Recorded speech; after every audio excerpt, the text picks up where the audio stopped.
How dare you challenge us? He that is in me is greater than whatsoever on earth.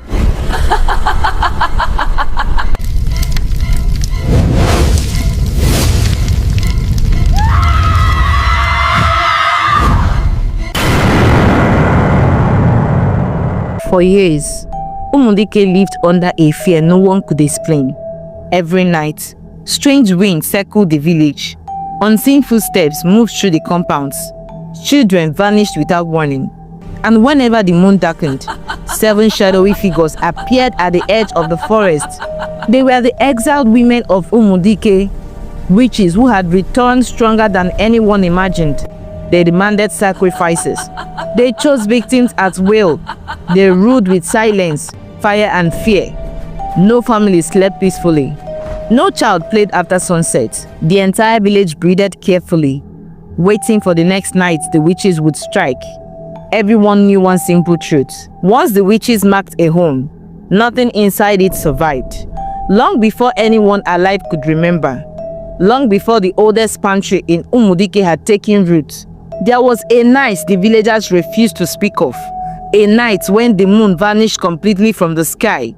A night when 7 shadows walked back into the land that once rejected them. That night marked the beginning of everything. Umudike had always been a village loved by the gods. Fertile soil, calm streams, sweet harvest, and children who laughed really under the sun. But blessings can become baits, and beauty can attract the attention of things that were once human but no longer wish to be. It started with the wind. It did not blow like ordinary breeze. It hissed. Long, sharp, and cold. Children screamed in their sleep, waking their mothers with trembling lips. The elders felt something pressed on their chests as if unseen hands were warning them not to breathe too deeply. Even the goats refused to make a sound. Then came the chanting, low at first, like a whisper from the ground, then louder, weaving through the cracks of every hut. 7 voices, all female, all familiar, all forgotten on purpose. The elders recognized the sound immediately, but fear tied their tongues. They cannot be back. One stammered. They were banished. Another whispered, 3 generations ago. But the dead forest paths, the one no one walked for decades, glowed with a faint red shimmer. They were back. The witches stepped out like mist giving shape. Their eyes burned. Their footsteps did not touch the earth. Their hair flowed like black smoke carried by an invisible hand. Once upon a time, they were ordinary women, farmers, wives, daughters of Umudike, until their hunger for forbidden power turned them against their own people. The village exiled them. That should have been the end, but it was only the beginning. Years in the spirit forest shaped them into something the earth no longer recognized. Their anger had ripened into venom. Their bodies no longer aged. Their voices carried commands that even animals obeyed. And that night, they stood at the boundary of the village in a perfect line, reading in the scent of the place that rejected them. "We have returned," their leader whispered, and the ground trembled like it understood. Around midnight, a pregnant woman named Ozoma woke to the sound of her window rattling violently. She thought it was the wind, until she saw a set of glowing red eyes watching her through the crack. Her scream tore through the quiet night. Men rushed out with torches, only for the flames to burn sideways, as if bowing to something higher. A shadow slipped past the torches and vanished. That was when everyone realized this was no ordinary night. Roosters crowed at the wrong hour. Palm trees swayed, though the air was still. The village drum, untouched for years, started beating on its own. Every sound carried a warning. By morning, a strange symbol appeared in the center of the village square. A perfect circle of ash drawn with a precision no human hand could achieve. The elders knew what it meant. "We are no longer alone." The oldest one whispered, "The daughters of the forbidden grove have come home." No one cooked. No one fanned. No one spoke about a whisper. Every face carried the same question. Why have they returned? What do they want? But no one dared to ask loud. By evening, the answer came. 7 dark figures appeared at the entrance of the village square. Their presence sucked the warmth out of the air. Babies cried uncontrollably. Men felt their knees tremble. A strange mist curled around their feet.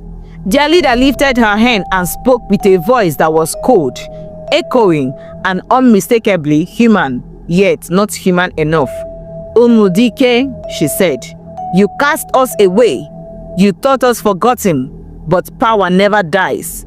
Her eyes glowed brighter. "We have come to collect what we are owed." The villagers froze. No one dared move. And then, with a slow, cruel smile, she gave the command that marked the beginning of the terror. "Prepare your first offering." The torches around the square flickered wildly and went out. All at once, darkness swallowed the village whole. That night, Umudike realized something unforgettable. Fear has footsteps, and it had walked home. The very next morning, after their return, the witches wasted no time tightening their grip on Umudike.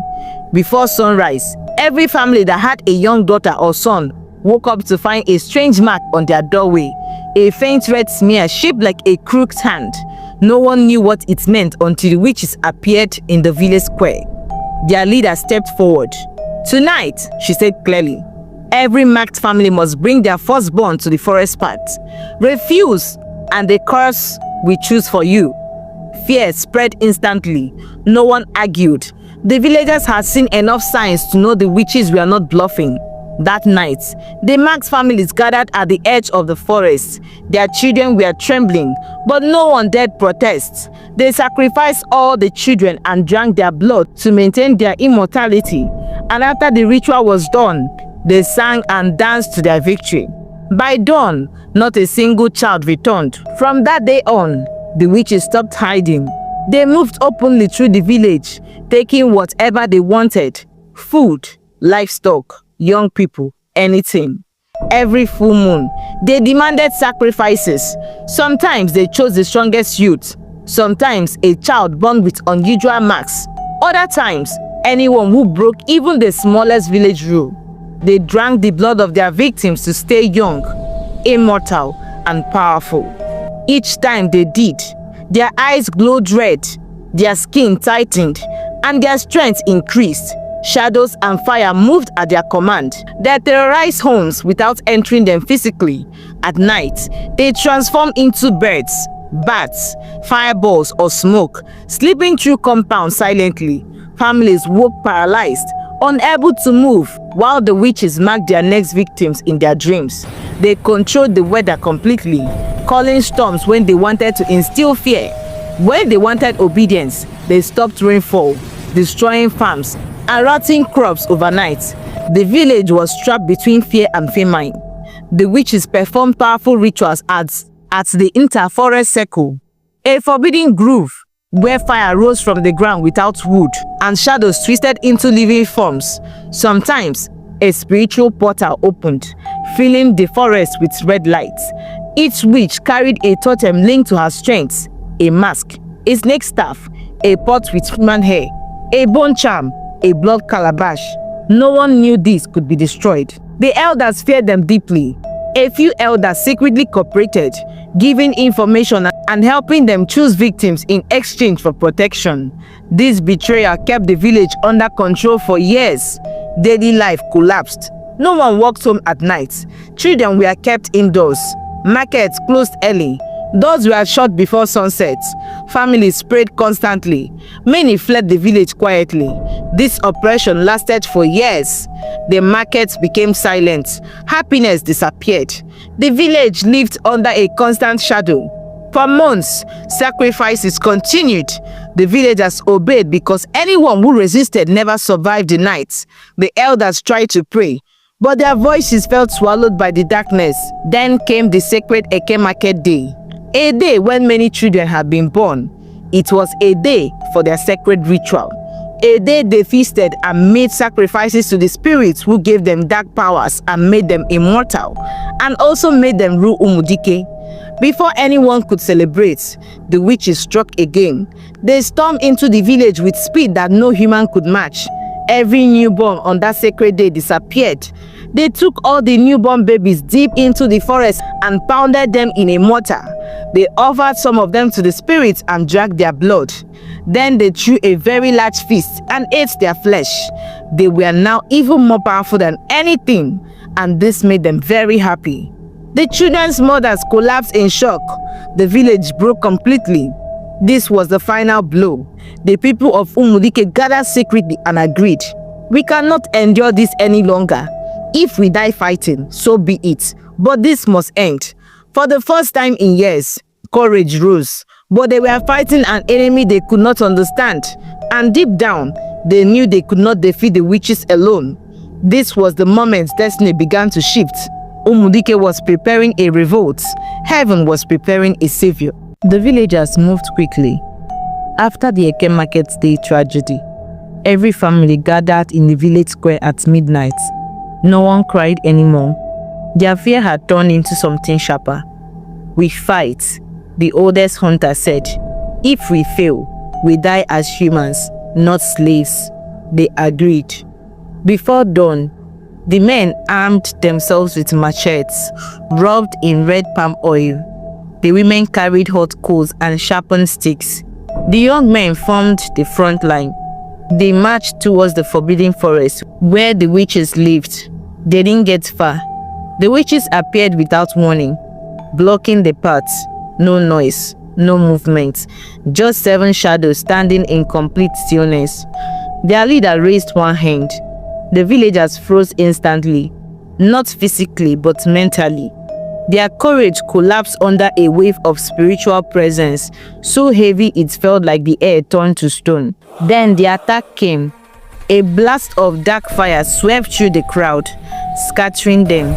The strongest hunters dropped to their knees. Women fainted. Machetes flew out of people's hands as if snatched by invisible force. The witches didn't speak. They didn't need to. Their power made the point clear. No one rises against them and survives.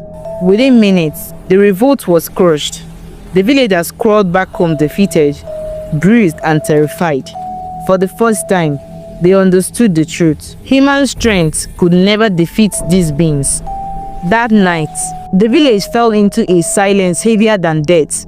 Everyone thought hope was finished, but something unexpected happened. After the villagers' failed revolt, the witches tightened their rope, but something else disturbed them. Something they felt deep in the spiritual realm. A new power had entered Umudike. A child had been born. A child that carried a light strong enough to destroy them. The moment the child took his first breath, the witches sensed it like fire burning their skin. Their leader gave a single command. Every newborn must die tonight. They released their spiritual guards, dark figures that moved silently, faster than any human eye could follow. The guards hunted through the village, entering every home where a baby had cried that day. Families tried to hide their infants, but nothing escaped the guards. One by one, the newborns were taken. The village wailed through the night. But in one small hut at the edge of Umudike, something impossible happened. Inside, a woman named Norma held her newborn son tightly. She received a prophetic dream. A radiant figure appeared to her and said, "You will bear a son who will break the chain of darkness. You will name him Chibuike. Protect him. When the night of danger comes, flee." Not long after, she gave birth to a boy whose presence felt unusually calm and powerful. So when the guards burst into her compound, a bright supernatural light filled her hut. It covered her and the child completely, turning them invisible to the guards' eyes. The guards searched the room, overturned the mats, checked every corner, but they saw nothing. They left in frustration, unaware the child they were looking for was inches away. The moment they disappeared, Norma wrapped her baby, tied her belongings, and slipped into the night. The divine light guided her steps, marking her presence as she walked past the witches' sentries and out of Umudike. No one saw her leave. No noise followed her. She vanished into the darkness like a shadow carried by the wind. By dawn, the village realized the truth. All newborns were gone except one, and no one knew he had survived. The witches felt unsettled. They could no longer sense the child's location. Something had shielded him, but they were certain the threat still lived. Meanwhile, far from Umudike, Norma reached a distant settlement. She raised her son Chibike quietly, knowing his destiny would one day pull him back home. As he grew older, strange things happened around him, signs of a calling he had yet to understand. People respected him without knowing why. His prayers carried unusual authority. His dreams revealed things before they happened. Sick people improved after he touched or prayed for them. By the time he reached manhood, he had become a spiritual giant without knowing the full story of his birth. But his destiny was already shaping him for the day he would return to Umudike. One night, Chibike had a dream where he saw Umudike covered in darkness.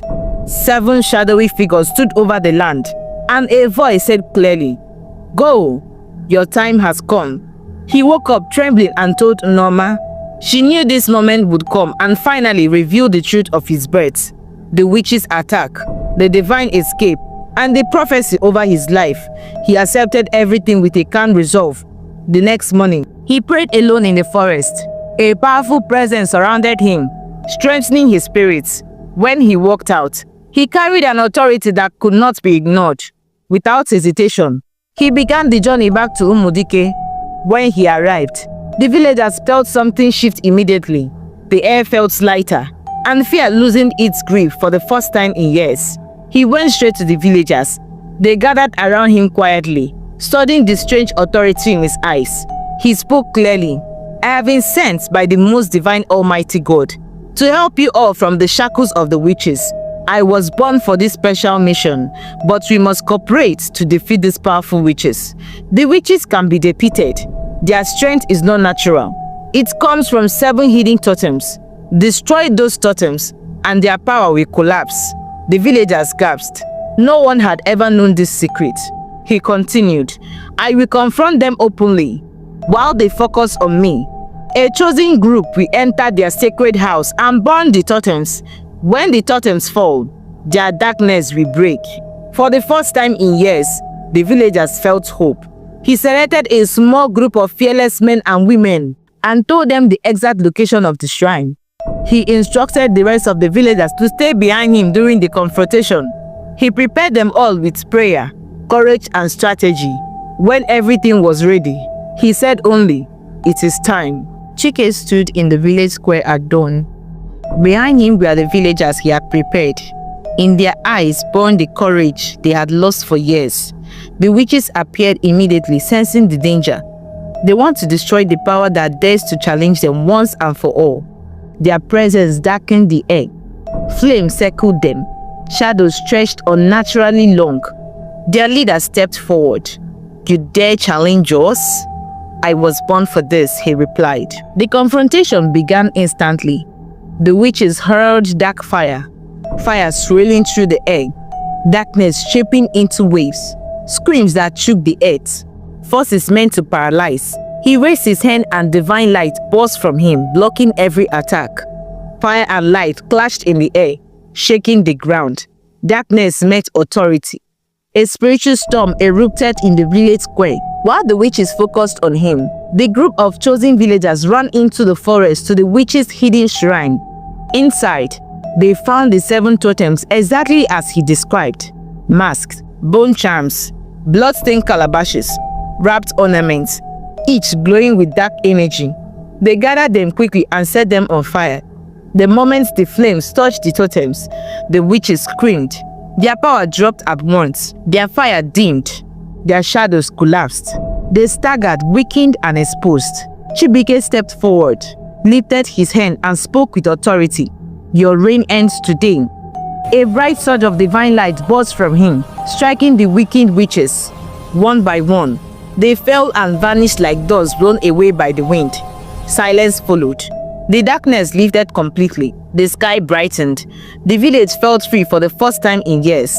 The people rushed forward, crying, shouting, praising, and falling to their knees in gratitude. Children who had grown in fear finally laughed again. The elders embraced each other in relief. That day, Chibike became the greatest legend Umudike had ever known. The man born under prophecy, spared by divine light, and destined to break the reign of the 7 witches.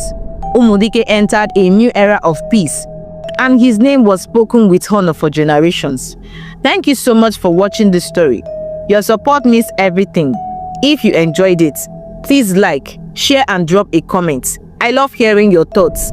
Don't forget to subscribe and turn on the notification bell so you never miss the next episode. Your engagement helps this channel grow, and I truly appreciate every one of you. Bye!